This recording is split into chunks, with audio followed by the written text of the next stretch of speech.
Okay, thanks. Hello, I'm Jeff Howarth, and I'm going to walk you through chapter F1.1 Exploring Images.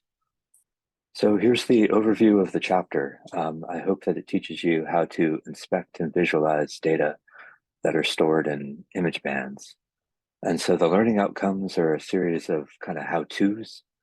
So I hope you learn how to use the code editor to load an image, how to write code to select image bands and visualize them as map layers, to make true and false color composites of the images, to construct new multiband images, and to work with additive color and interpret RGB composites. So I assume that you know how to sign up for an Earth Engine account and access the Earth Engine code editor and how to save your script. So it's helpful to be familiar with the concepts and methods in the previous chapter. We're going to kind of walk through three sections, and this is the first one about kind of grayscale layers. And so this is going to cover two sections of the chapter. We're going to look at how to access an image, which basically involves loading an image and then printing the image to the console. And then the second section is about visualizing this image. So we'll add the layer to the map that allows us to kind of inspect the geographic information. And this involves having to select a band, define the data range, and define some layer properties. And then we'll learn how to inspect the geographic data with the inspector tool. So here's a little bit of the kind of the theory or the kind of the general ideas of what we're going to be doing here. Some of the key terms. The first is the idea of a band, and so a band is it follows the raster model, which means that it's a set of pixels or an array of values. So each one of these little squares is a pixel, and this one has 1, 2, 3, 4 rows and 1, 2, 3, 4 columns, and each pixel basically holds a number, a value. Is one way of kind of thinking about it.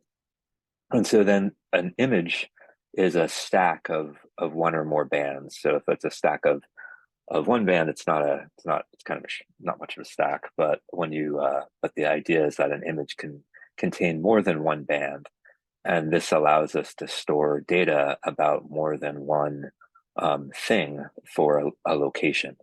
And so the idea is that if I dropped a pin through this pixel here, it would hit the same pixel in each of the other bands. Um, so it's so ideally the bands, the pixels in all the bands kind of line up.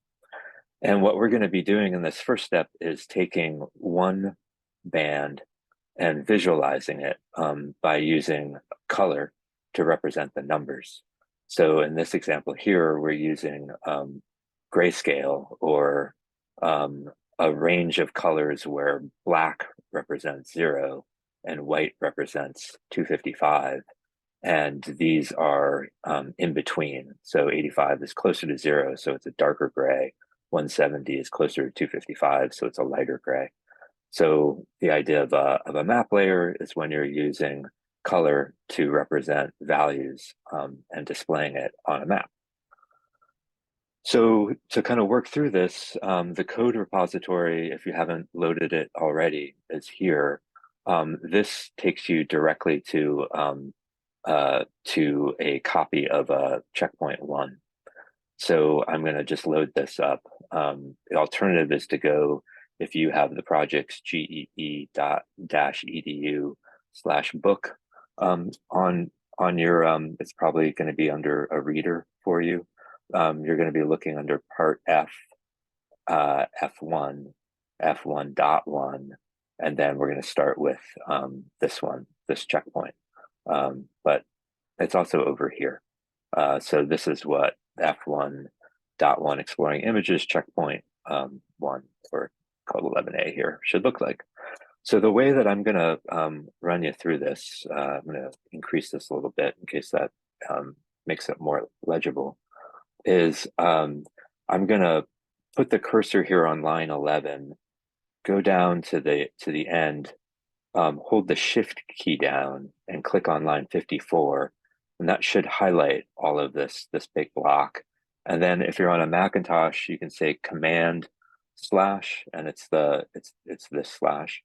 If you're on a PC, you can say Control slash, and that should comment out all of that. So now we can just kind of run through it, and I'm not going to kind of type the code from scratch because I feel like typos are often where people uh, make small errors that create a lot of red ink over here. So by commenting out this, we're just going to run the lines that are not green, basically. So the first thing I did is I commented everything out and I hit run, and not much is going to happen. But what we've done is we've created a variable called first image, and then we're using the EE_image method to load that, to load an instance of that image. And so there's a couple of things that you could do here. One is to explore the EE_image. If you go over to Docs and go to EE_image, we're basically doing this step right here, where we're constructing it with this method, and our arguments here is a string going to this Earth Engine asset ID. The other thing that I encourage people to do is to explore the collection. And so this is an image, and I'm just going to grab from here to here. So after the T1L2, and copy that in. And it should read that we're grabbing an image from this collection. Is that all right? So this part here is the collection address. The very right part is the name of the image in the collection that we're going to be using. But if you go over to Landsat 5 L2, you'll get a description of where this image came from. It's from this Landsat 5 Level 2 Collection 2 Tier 1 image collection, and you'll learn more about what Level 2 Collection 2 Tier 1 means in a future chapter. What's important and helpful here is to see that it lists the bands, and I'll come back to this in a little bit. But we're going to be working with these bands to begin with. Band SRB1, which represents the surface reflectance of blue light. And that's not important. It's not terribly important in the sense that you don't have to be too concerned about what blue light is right now. But that's just kind of showing you where to get more information about those two things. Okay, so then if I go through here and I'm going to put my cursor at the end of 12, hold the shift down and put it on 11, so that I've uncommented this, and this comment should still be green because it's telling us what we're going to do, and then this one should now be not green.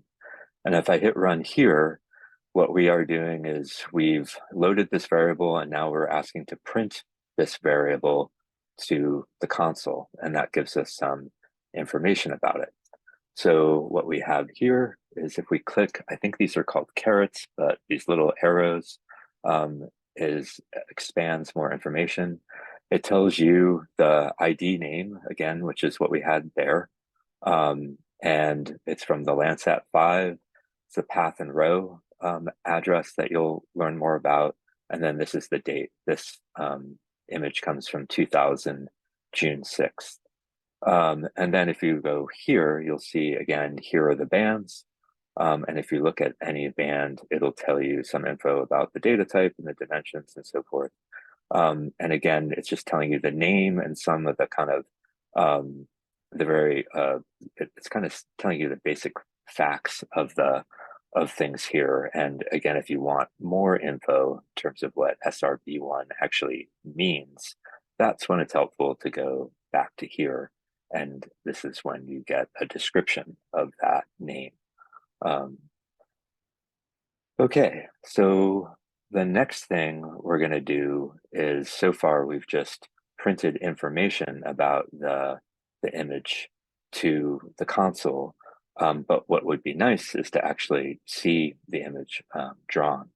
So now I'm going to uncomment, so put my cursor down at 23, and then click on about 14 and do the command slash to uncomment it.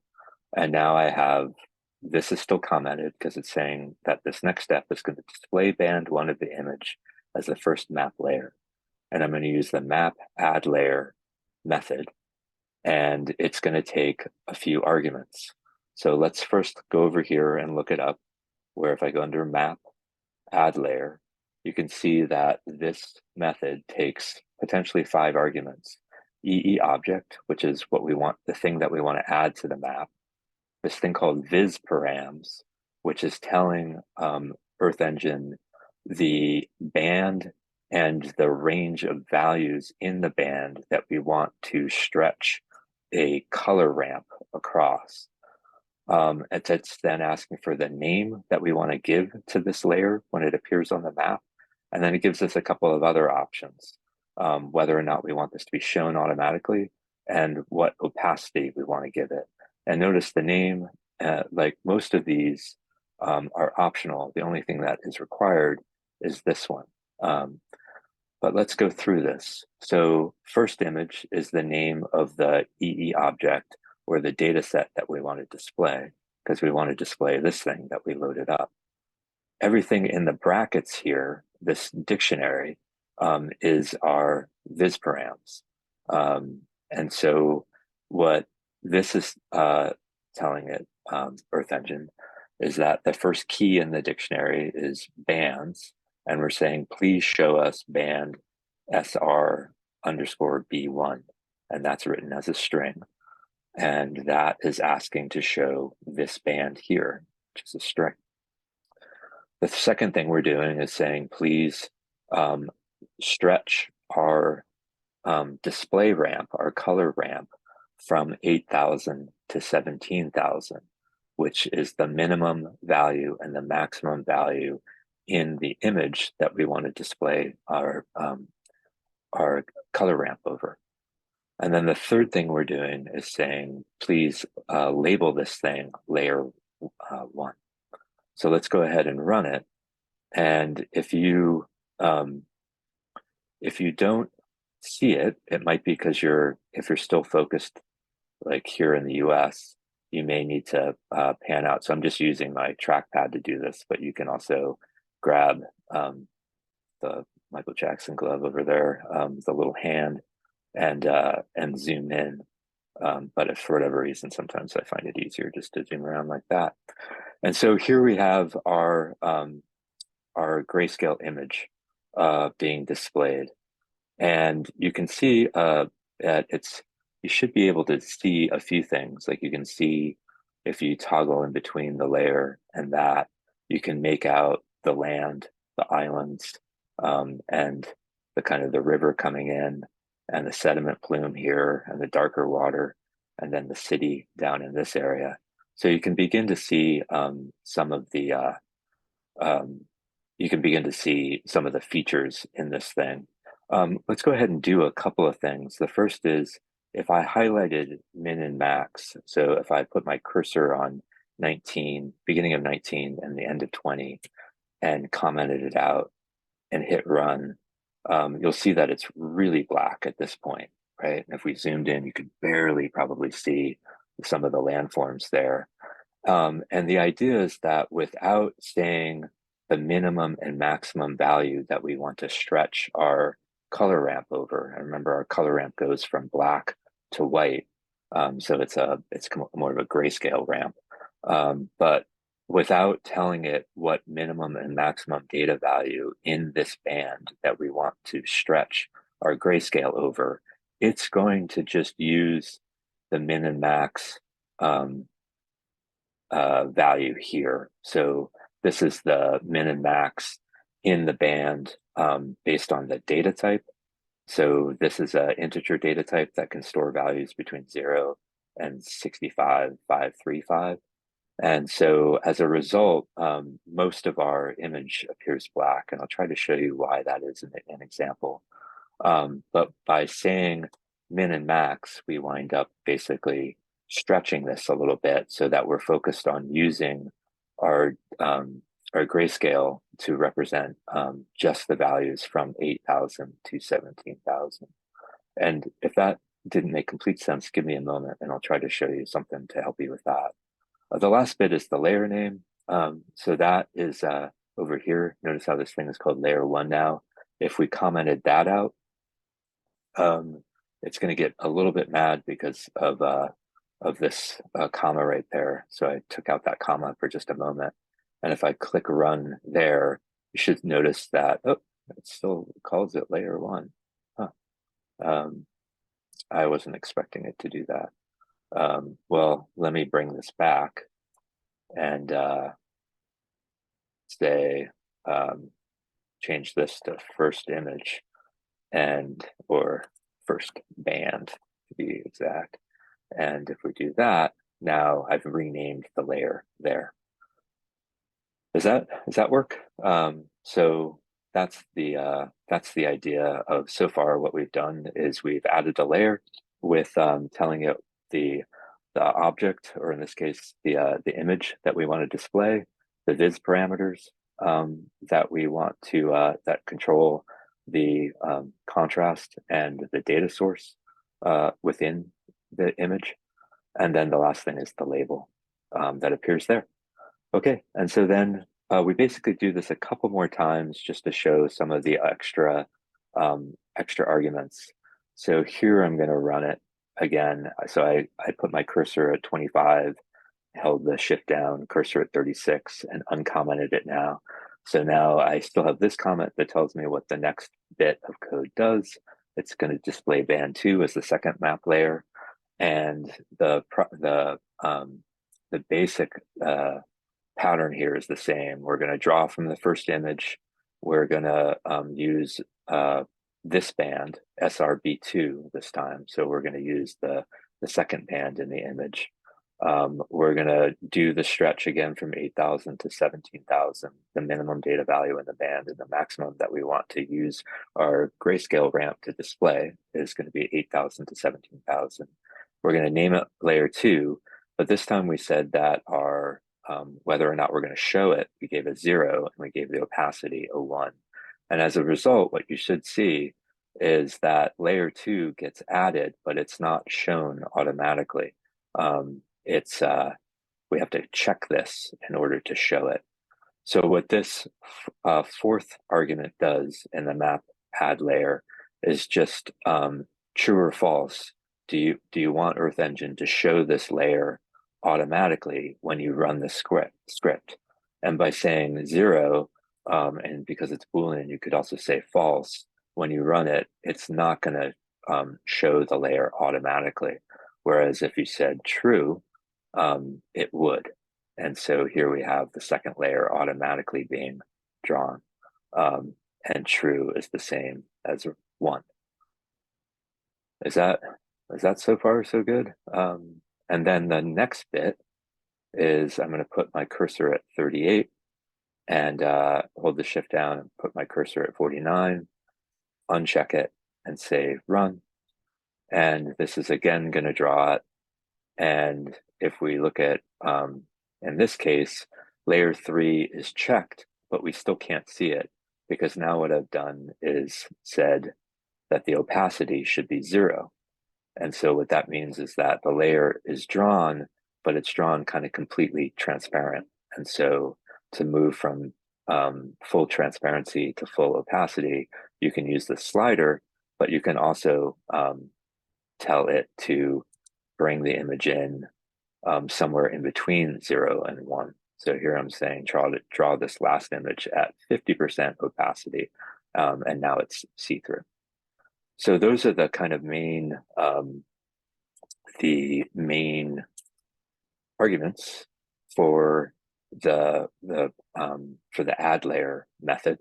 And so once we've done that, the last thing I think this section goes over is that you can use the inspector to click on a location on the map. So I'm just going to zoom in to this white spot here and click on it. And what you can see is that this is telling us the data from the first band. And in this case, what is going on here is that I have added the first image, which we saw over here, contains 19 bands. And then I'm asking Earth Engine to just display on the map one image, or sorry, one band, the SRB1 band.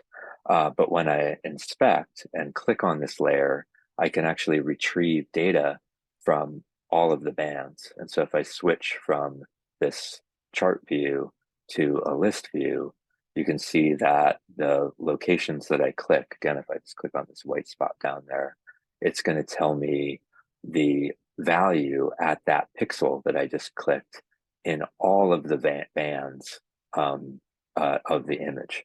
And so even though I'm just displaying band 1 in this first band, it's still all of the data are accessible in all of the bands because I've added the full image to the layer and just asked to display one band. Is that okay? So that's that idea. And so let me go back to this one. And I think this just covers, just reminding me, I believe we talked about this. And I also talked about this, that you can use the inspector. So this is what you get when you print, and this is what you get when you inspect the inspector. And this is what allows you to switch between the chart view and the table view or the data view. And then the bands look like this. And this is just to kind of highlight that how you can not show it by default and make it transparent by default. And so then the last bit here, if you, I have this little app set up, and I'm gonna load up the Shanghai 6. So that's the June 2000 image that we're using, and that's telling you the image that's drawn. And I'm going to say, let's go ahead and add band 1. And then this is trying to help folks understand, because usually the questions that I get from students are, how do we come up with the min and the max values when you're displaying an image? And we've just given it to you in this chapter. But here's a little bit more about how those come about. So this is a histogram that is telling you the number of pixels that have a data value between this range. And this shows you that even though the band can store data between 0 and 65,500 and change, most of the data that are in the band are between this value and this value, right? So the reason why this this image looks so dark is that we are using a color ramp that goes from black to white, and it's a kind of a linear map. And most of our data right now are in the lower portion, or basically what's going to come up as the darker portion of the palette. So we can start to kind of stretch it, is if we look down here and say, well, it looks like our maximum value is about 12,000. So if I change the maximum value to 12,000, the image is now going to be drawn and look a little bit washed out, because again, we're using black to represent kind of the minimum value and white to represent the maximum value. And we've pushed all of our values kind of closer to this new maximum of 12,000, which makes them all look kind of white. But if we again go in and look at this and say, well, my lowest value is really about 8,000. And so if I go and change this to 8,000, you'll see that we now have a nice contrast in our image, because we're making efficient use of our grayscale, where we're using black to represent the minimum value in our histogram, and we're using white to represent the maximum value in our band, and then we're efficiently draping all of the palette of grays across our data range. And so that's I think that's about all I had for that section.